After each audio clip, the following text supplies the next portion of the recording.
Assalamualaikum warahmatullahi wabarakatuh. Perkenalkan, saya Rara Ayu Chandra Mustika dari Fakultas Ekonomi, Prodi Manajemen, Universitas Islam Negeri Maulana Malik Ibrahim Malang. Di sini saya akan menjelaskan pentingnya protokol kesehatan, 5M, dan vaksinasi. Meski sudah lebih dari 1 tahun, pandemi COVID-19 masih terus menyerang penduduk dunia. Indonesia sedang mengalami penyebaran kasus COVID-19 yang meningkat secara pesat akhir-akhir ini, membuat seluruh masyarakat merasa prihatin. Pasalnya, upaya pemerintah untuk menanggulangi pandemi dan proses pemulihan ekonomi kembali dapat terganggu.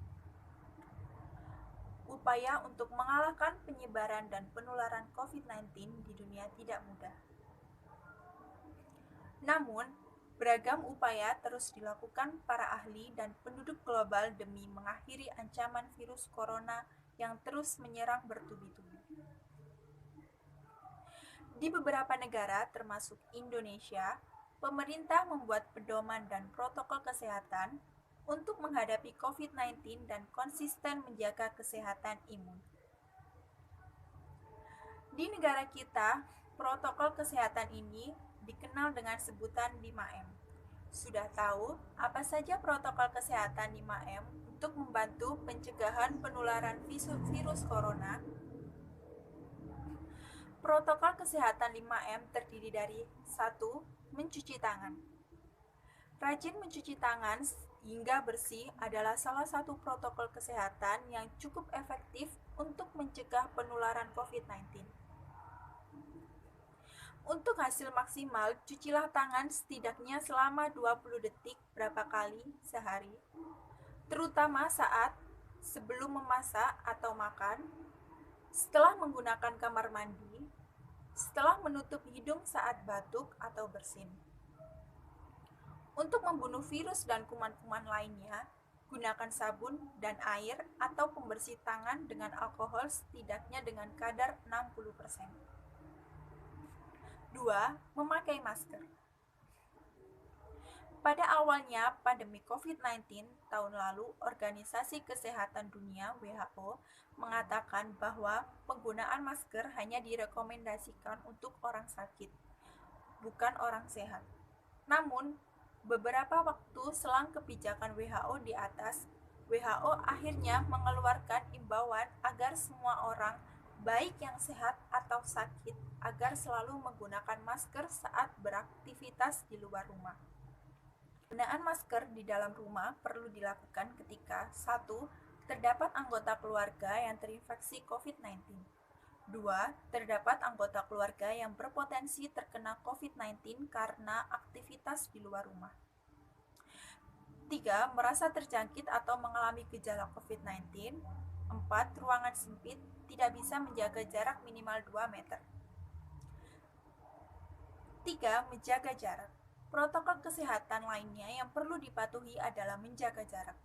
Protokol kesehatan ini dibuat dalam Keputusan Menteri Kesehatan Republik Indonesia dalam protokol kesehatan bagi masyarakat di tempat dan fasilitas umum dalam rangka pencegahan dan pengendalian COVID-19. Di sana disebutkan menjaga jarak minimal 1 meter dengan orang lain untuk menghindari terkena droplet dari orang yang bicara, batuk, atau bersin, serta menghindari kerumunan, keramaian, dan berdesakan. Bila tidak memungkinkan melakukan jaga jarak, maka dapat dilakukan berbagai rekayasa administrasi dan teknis lainnya. Rekayasa administrasi dapat berupa pembatasan jumlah orang, pengaturan jadwal, dan sebagainya. Sedangkan rekayasa teknis antara lain dapat berupa pembuatan partisi, pengaturan jalur masuk dan keluar, dan lain sebagainya. 4. Menjauhi kerumunan. Selain 3 hal di atas, menjauhi kerumunan merupakan protokol kesehatan yang juga harus dilakukan. Menurut Kementerian Kesehatan Republik Indonesia atau Kemenkes, masyarakat diminta untuk menjauhi kerumunan saat berada di luar rumah.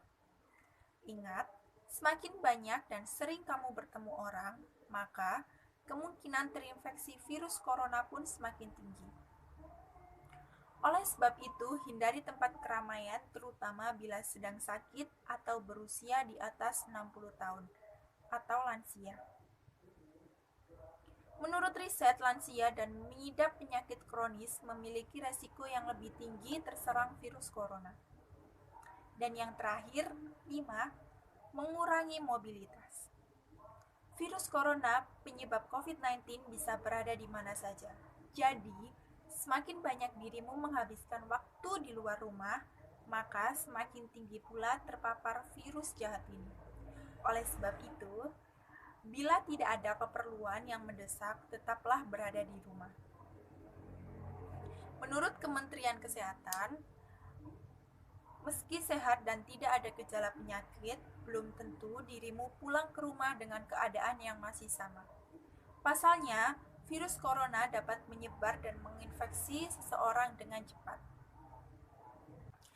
Tujuan yang ingin dicapai dengan pemberian vaksin COVID-19 adalah menurunnya angka kesakitan dan angka kematian akibat virus COVID-19 ini. Meskipun tidak 100% bisa melindungi seseorang dari infeksi virus corona ini, vaksin ini dapat memperkecil kemungkinan terjadinya gejala yang berat dan komplikasi akibat COVID-19 ini. Selain itu, vaksinasi COVID-19 bertujuan untuk mendorong terbentuknya herd immunity atau kekebalan kelompok. Hal ini penting karena sebagian orang yang tidak bisa divaksin karena alasan tertentu. Orang yang tidak dianjurkan untuk menerima vaksin atau tidak menjadi prioritas untuk vaksin COVID-19 antara lain anak-anak atau remaja berusia di bawah 18 tahun dan orang yang menderita penyakit tertentu, misalnya diabetes atau hipertensi yang tidak terkontrol. Jadi, dengan mendapat vaksin COVID-19 ini, Anda tidak hanya melindungi diri sendiri, tetapi juga orang-orang di sekitar Anda yang belum memiliki kekebalan terhadap virus COVID-19 ini. Berikut cuplikan video perkembangan COVID-19 di Indonesia.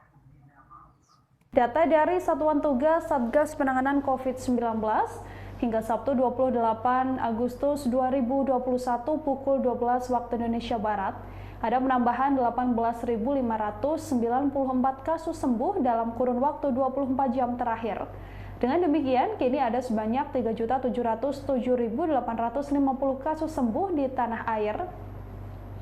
Sementara itu ada penambahan 591 kasus kematian dalam kurun waktu yang sama. Hingga kini tercatat ada sebanyak 131.372 kasus kematian dari COVID-19.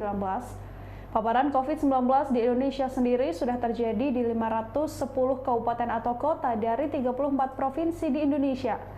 Dengan data tersebut, maka saat ini tercatat ada sebanyak 227.182 kasus aktif COVID-19.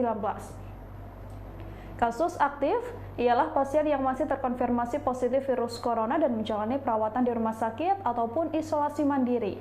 Selain itu, Satgas juga mencatat ada sebanyak 248.139 orang yang berstatus suspek COVID-19. Lantaran masih adanya penambahan kasus aktif di Indonesia, maka penting untuk terus menerapkan protokol kesehatan dimanapun Anda berada.